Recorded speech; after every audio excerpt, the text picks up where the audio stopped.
নমস্কার, আমার নাম প্রদীপ মৃধা। আমি এই ভাঙা ঘরে থাকি, যার জন্য সরকারের কাছে আবেদন করেছিলাম ঘর পাওয়ার জন্যে। আমি ঘরের জন্য প্রথম কিস্তি পাওয়ার জন্যে আবেদন করেছিলাম। অর্ধেক টাকা পেয়েছি। অর্ধেক টাকা পেয়ে আমি ঘরের অর্ধেক করেছি।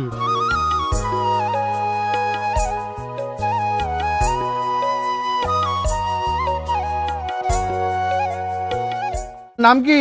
প্রদীপ মৃধা, বাড়ি কোথায়? পশ্চিম শান্তিনগর, আচ্ছা, ওয়ার্ড নম্বর কত? 50, কোন পঞ্চায়েত? সগুনা পঞ্চায়েত। আচ্ছা, আপনি যে ঘরটা পেয়েছেন তার জন্য সরকারকে কিছু বলতে চান? হ্যাঁ, বলতে চাই। কি বলতে চান? আমি ধন্যবাদ জানাই বিডিও অফিসকে, আর ধন্যবাদ জানাই মাননীয় মুখ্যমন্ত্রীকে আমাকে ঘরটা দেওয়ার জন্য।